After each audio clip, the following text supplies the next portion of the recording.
today with some whiteboard and some tickets and some cards, and I'm going to need your help. So we've got some little cards. If you've got one of these little blue cards already, then grab a pen and start filling it out whenever you like. That's good. If you don't have one, I want you to have one, and so let's give a few out to somebody that gets to help you, Jackie.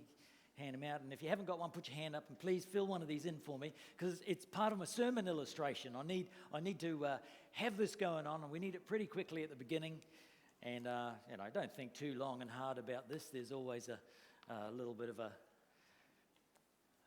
a like, oh, which one do I choose? But today's message is the fifth in the series called You've Got Mail, and we're coming out of Ephesians. We've been reading Ephesians. If you've been here, I'm hoping that you've already read Ephesians right through once or twice. I noticed that Beck jumped in on YouVersion. If you haven't got the YouVersion Bible app on your phone, then grab that one as well, because in there it has some good reading plans. And Beck has read one. She jumped on, and as soon as we started Ephesians, there's Beck Worthington, and started to do a plan called Immersion in Ephesians, which is basically going through the whole of the book of Ephesians every day. 6 chapters, takes about 20 to 25 minutes. You can either read it or listen to it. You can click the little arrow down the bottom if you've got the right version, and listen to that Ephesians. Ephesians, Lil said to me a few years ago, 3 or 4 years ago, wow, Ephesians is like the whole Christian message just compacted into one little book. A bit like those, that advert on YouTube for broccoli. Have you ever seen that? 12 essential nutrients packed into these tiny little trees. Now that's a miracle. Anyone who's seen that knows what I'm talking about. Otherwise, you just think I'm being really strange. So today's message is titled Build. And all the series that we've done start with the letter B. So you've got mail. What was the first one? You remember the first one? Let's pop these screens up. Just start popping them up there as you can. First one was believe. Gobsmacked by God's grace. Believe and receive. The second one was belong. Oh, bait. Sorry, Stephen did that one. Yes, I wasn't here for that one. Bait. And the question was, how long do you want to live with that hook in your mouth? So the bait is about, it bounces out of John Bevere's message, the bait of Satan. In other words, what Satan does, the devil does. We're in a battle, you see. We could have had the word be battle in this one, but we haven't. We're in a battle between good and evil. We're in a battle between God and the devil. He wants to keep us ineffective, and the way that he keeps us ineffective is by hooking us as if we were a fish on a line and cannot escape. And what hooks us is that offense, staying offended, staying in a state of unforgiveness. The third one is belong. I belong in God's presence because I am his and he is mine. You know how kids think they own their parents? Dogs think they own their owners, kind of thing. Or cats do anyway. Dogs are pretty friendly, but cats, it's like, now this is my human.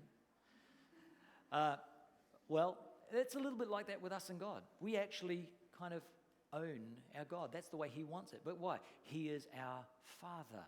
A child owns their parents in some respect, but at the same time, we are owned by God. The fourth one is become.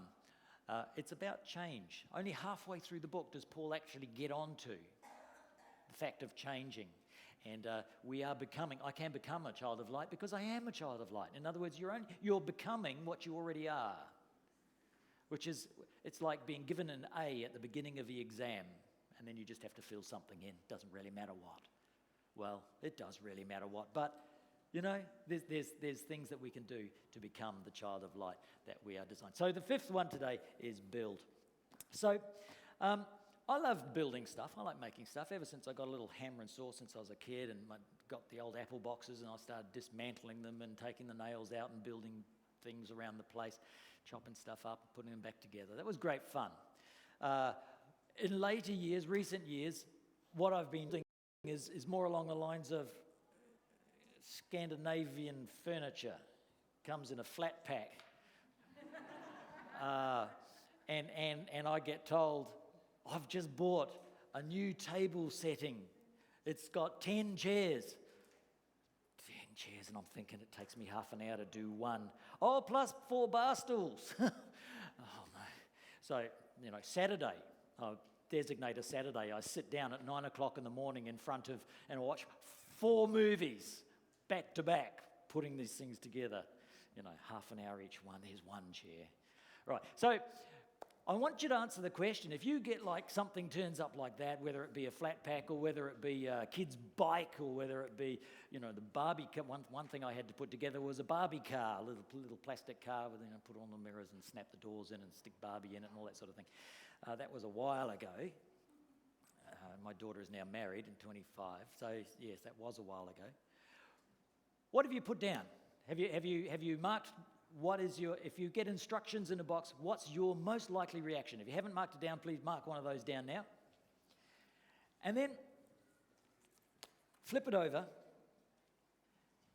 and I want you to answer this question.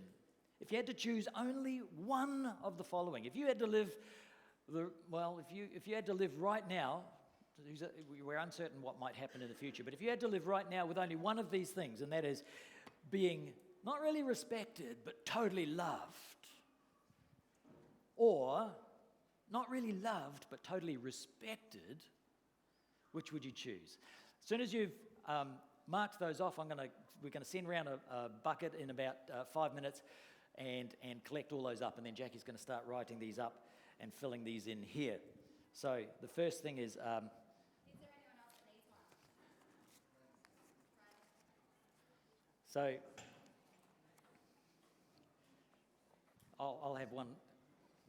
No. Just took them off. Oh, thank you.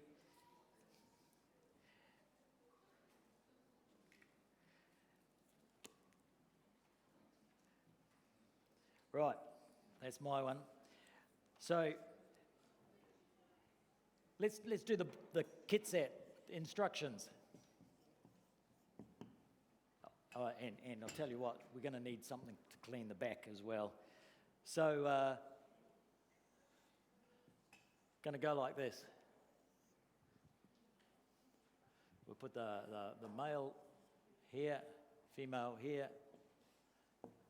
and the first one, complicated. You basically, you do it.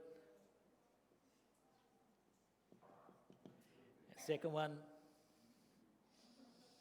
if I get stuck. So start first, then check them. And the third one is love reading instructions. Yeah, right.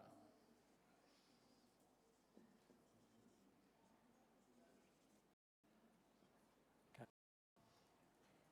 And then we'll get Jackie, you can get onto that.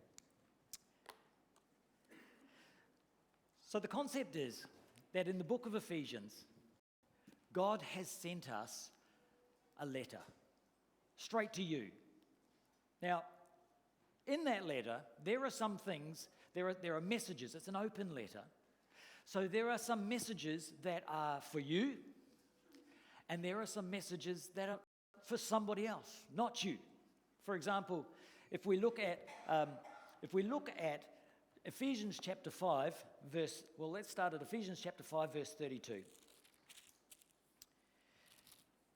It's in the middle of Paul's writing. It says this: "This is a profound mystery, but I am talking about Christ in the church." So what we're about to look at is it's a mystery. What's a mystery?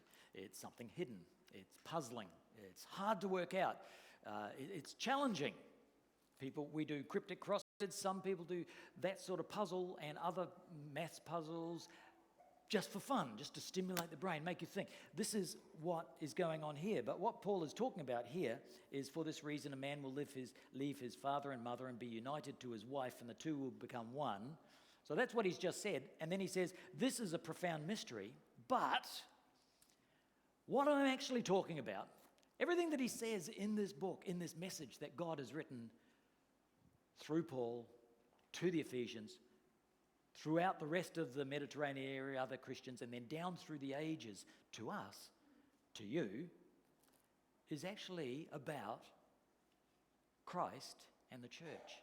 And we know from Matthew 18 that Jesus said, I will build my church. And so today's message is about you've got mail, build. It's actually about building the church. And one of the primary building blocks of the church, well, we find some of these primary building blocks in this chapter. So if you look on to chapter 6, children, obey your parents in the Lord, for this is right. Honor your father and mother, which is the first commandment with a promise. So that comes out of Exodus 20, where Moses was given the 10 commandments. It's a commandment. Children, obey your parents. And so who is that message written to? It's fairly obvious. It's written to children. Now, you might not be a child living with, a young child living with your parents at this moment because you've grown up. So in other words, this message is not for you, but it is for you because you're either a receiver of the message or you're a carrier of the message. So if you're not a receiver of the message, if you're not a child, then you are necessarily a carrier of the message, and it is still a message to you to carry that message to your children or other children. Move down. What's the next thing? Verse 4. Fathers, do not exasperate your children. Instead, bring them up in the training and instruction of the Lord. Who's that to? Obviously, fathers. Move down a little bit further. Verse 5. Slaves, obey your earthly masters with respect and fear, sincerity of heart, just as you would obey Christ. He goes on, he talks a bit more. Obey them not only to win their favor when their eye is on you, but as slaves of Christ, in other words, all of us, as slaves of Christ, doing the will of God from your heart. It's got to be a heart change, not just an outside change. Is Paul condoning slavery here? No, he's not. He's just talking to the people who are there of day. Later, somewhere else it says, if you are a slave and you can gain your freedom, then gain it. But what he's talking about, wherever we're at, whatever circumstance we find ourselves in, there is a message for us from God. Moving down a little bit further, down to verse 9. And masters, treat your slaves in the same way. Do not threaten them, since you know that he who is both their master and yours is in heaven, and there is no favoritism. What God is saying here is that whoever you are, there's no favoritism. He doesn't prefer one person over the other. He doesn't prefer masters over slaves. He doesn't prefer fathers over children, children over fathers, parents, whatever. And yet, as we go back to the beginning of this portion, the build portion that starts in verse 21, his overarching statement is submit to one another out of reverence for Christ. Wives, submit yourselves to your own husbands as you do to the Lord. Who's that written to? It's written to wives. Should the husband be reading this? Well, it is an open letter. But what would the church have been like over the centuries? How would the church have looked differently if wives read that and husbands read the bit that was for them? Right? Which comes down. Once again, this is not God saying husbands are better than wives. He's saying, it says there is no favoritism with God. It's nothing about that. It's got to do with, if you can listen to this, man, I don't like giving this message. If you can listen to this, do you think I like talking about submission of wives to husbands as a male to an audience that's largely female? Gee, that's what I'll do for fun on Sunday. No, but see, it may not be a message for me, but I'm a bearer of a message. And in fact, I'm only doing this because my wife told me to. You believe me? She doesn't believe me. Okay, well, in fact, it's somewhat true. I got told to read this book, you see, and she said, you've got to read this book. Because Lil and I, we commit to, in our marriage, we've been married 27 years, and in our marriage, we commit to reading a book that builds us up in our marriage each year. And a few years ago, it was the 5 love languages. Just transformed the way I thought about her. The one just a couple of years ago was called His Needs, Her Needs. Once again, it was mind-blowing, just transformed the way I thought about our relationships and our needs. And this one, she came up with first, and it's called Love and Respect. And we've actually got 3 copies for sale. So if you're quick and you can get one for $19.99, we don't have any 1-cent coins, so you have to pay 20. There we go, we do have FPOS. And she said, you've got to read this. And she kept telling me, I said, yeah, when I finish my current book, I was listening to something very important, some sci-fi thing about spaceships and planets and, right, so this portion here, wives, submit yourselves to your own husbands as you do to the Lord, for the husband is the head of the wife as Christ is the head of the church, of which he is the Savior. Now, as the church submits to Christ, so also wives should submit to their husbands in everything. That's a pretty huge statement. In everything. What are we talking about? In everything? In everything. What if I just ask questions.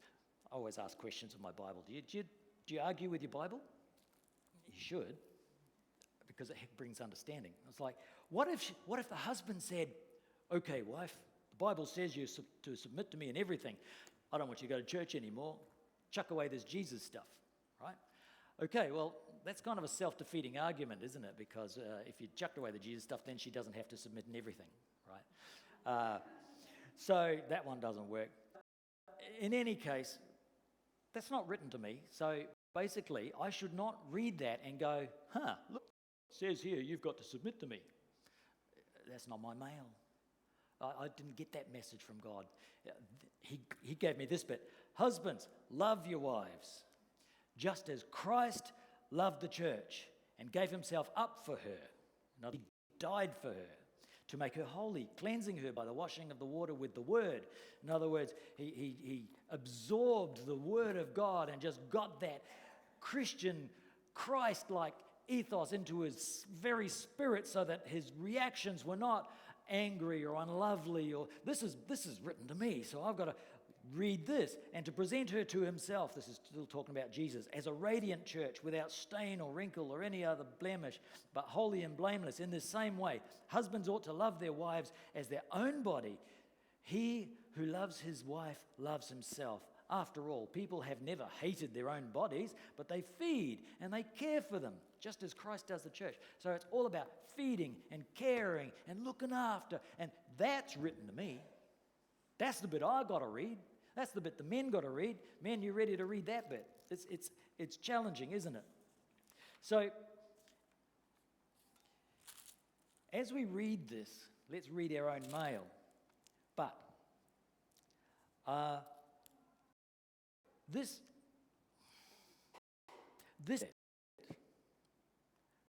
that really jumped out, and the whole book is based on. It says this.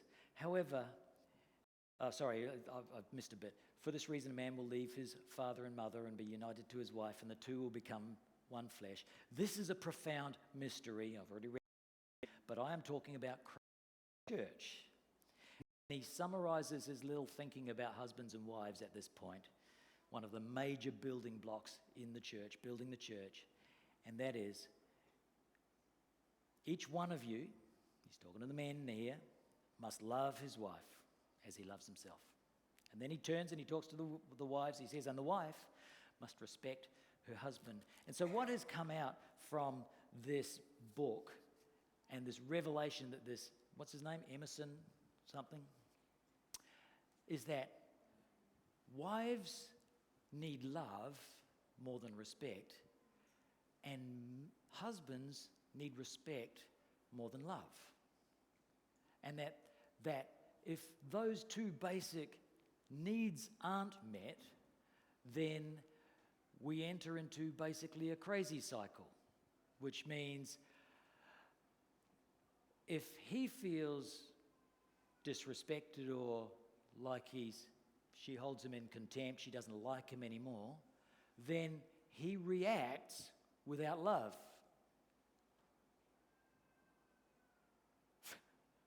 That's hilarious. Okay, it's pretty much what I thought. But if he is not loving his wife, then she reacts without respect. So it goes around in a cycle, and it's very easy to enter into this cycle because offences come along the way, and they just happen, don't they? Just over all sorts of things with the rigours of life. And so when he feels offended that she doesn't respect him, he reacts without love. And so she doesn't feel loved, so she reacts without respect. So he gets less respect and reacts without love. And she gets less love, because what does a man do? He stonewalls and shuts up and walks off, generally. And please hear me in this little chat. It's all about generalisation, isn't it? It's just, everyone's different. But generally, and that's what this is showing. There's differences here, but generally. So what do we got here with the kit set thing, the box set? We've got most of the men, bulk of the men, are in start first. We'll start first, and, instructions, they're for dummies. Let me just have a go with it, and I'll get on to the instructions when I get stuck. And then most of the women just like reading the instructions. That's a surprise. I actually thought it would be, it's complicated, you do it. That was my guess.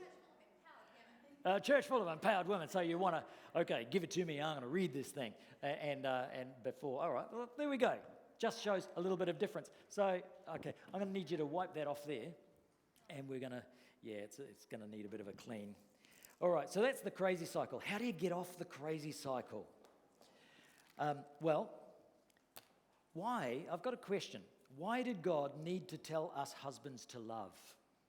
Why is Paul writing here and saying, husbands, love your wives? And why has he said to wives, respect your husbands? Emerson, I'll blame him, has a theory that the reason we get told to do something is because it doesn't come naturally. Women, wives, it seems, naturally love their husbands, but it's harder for them to show respect. Husbands naturally respect their wives, but it's harder for them to always show love in the way that the wife needs to see it. And here's where it gets tricky, because you've probably heard that old joke of, or that old statement, I told you I loved you when I married you. If anything changes, I'll let you know, right? That's a male statement, right? Female generally are more along the lines of, do you love me? Tell me you love me. That sort of thing. Want to be reassured daily of love, maybe. So,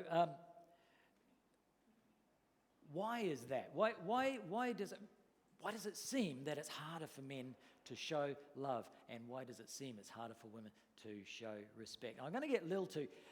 You're going to. No, you don't want to do it now. Okay, that's all right. She was gonna take this little bit off me because why is respect often elusive? Okay, I'll read out what I wrote for her to say. No, I asked her if she had any thoughts on it, because she's got a lot to say to me about this when we're on our own, but that's all good. All right, disrespect is often hidden, and what you were saying to me this morning and last night was a lot better than what I've got down here, but I have to go with this. She went and researched a big list and a summary, so if you want to know some more about this, women, come and see my wife. She's got it. Disrespect is often hidden, and it comes in the form of negativity, complaining, nagging. Some electrician came around recently and was fixed some PowerPoint around here, and he said to me, he said, I read some funny cartoon yesterday. I said, what was that? He said, it was the husband saying to the wife, he said, I said I was going to do it. I don't need you to remind me every 6 months. And that had tickled his fancy. Insulting, putting a man down. Raised voice is also disrespectful. Rolling eyes, name calling, and then more subtle things like not consulting, not taking, a husband's point of view into consideration. Those are some of the things that can be seen. And guys, this is why am I saying this? Why am I bringing these things out? It's because blokes, we're pretty thick sometimes. We don't realise that what we're reacting against is disrespect. We haven't formulated that thought in our mind, that it's because we're males and we want respect and we kind of demand respect. And if we don't get it, then we get angry. And we can't be doing that, because Jesus, who is given as the example all the way through here, just as Christ is to the church, just as Christ loved the church, just as Christ did for the church. Paul wasn't pulling any punches. He said it to the women, he said it to the men, he said it to the kids, said it to the slaves, said it to just as Christ. What has that got to do with? Well, it's got to do with the way that, and we don't quite see it in the English. We do see it, but we don't quite see it as clearly as it was written in the Greek, because the word that is there for love is agape. And the agape means this unconditional love. Now, we know Jesus loves unconditionally, so we can see it in our English, but if I say it now, just as Christ loved unconditionally men, that's how we love our wives. Just as Christ loved us unconditionally. So here's the question. Next time, blokes, we feel offended by disrespect, now that we have identified it, how do we react with unconditional love? What are you going to do to react with unconditional love?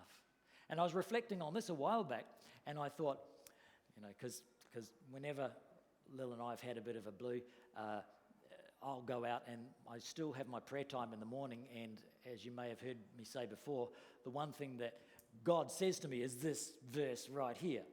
Husbands, love your wives, and love is an action, as you do something.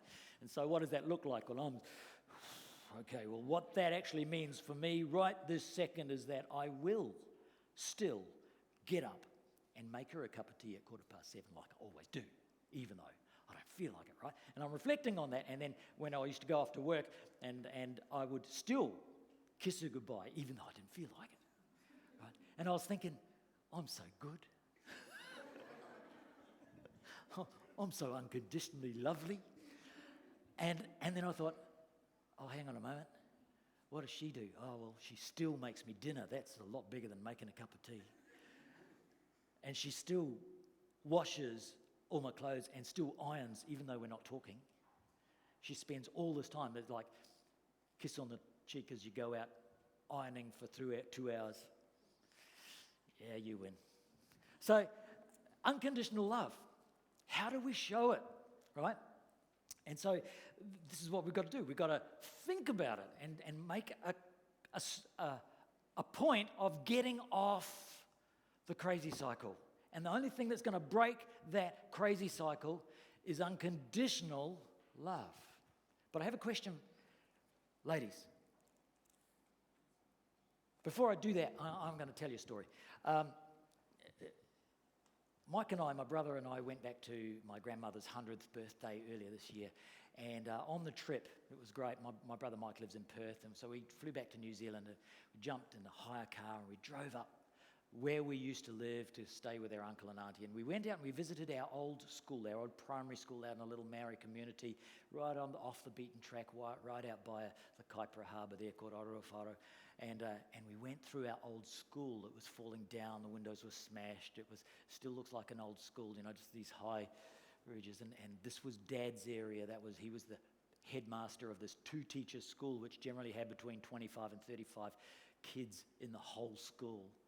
And then this was Mum's area, and we walked through, and there's just glass all over the floor, and rubbish, and books, and rotting paper, and stuff. And I said, oh man, look, there's this fireplace. We used to sit around having kids' stories. And we walked out the front of Mum's teacher's area, and we leaned on the rails of the sand pit. So the steps go down here, and there's the sand pit, and the sand pit is overgrown with weeds. And Mike looks down and he goes, remember the sandcastle?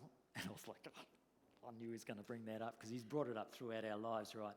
What was happening is we used to play in this sand pit all the time. And so one day, Jeff and I, Mike, it was me, Mike, Jeff was 2 years younger than me, Mike's 1 year, and then Graham. And so Jeff and I were building these castles, right? Mike was the naughty one in the family. He was always a bit of a rebel. And he'd come running along, and we'd be working away, Jeff and I, building this thing up with our little trucks and cars and things. Mike comes running past around and boom, lands on the sandcastle with his bum and squashes it flat and runs away laughing. And it's like, we were so angry at him, yelling at him. And so we build it back up again. And just when we're getting back up again, guess what happens? Mike comes running around the building. Ah, boom. Jeff and I go, we've got to stop this. So we go over to the tree and we break off a stick. We stuck it in the sandcastle. We go.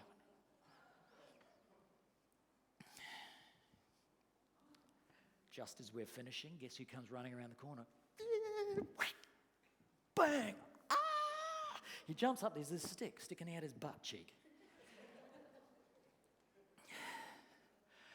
All of a sudden, Jeff and I are scared.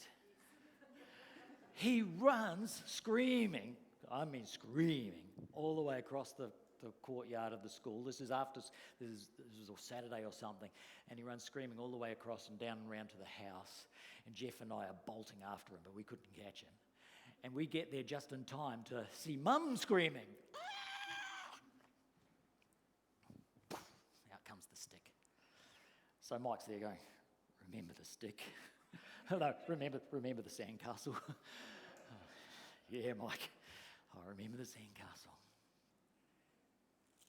But see, it was a very good point, hidden in plain sight.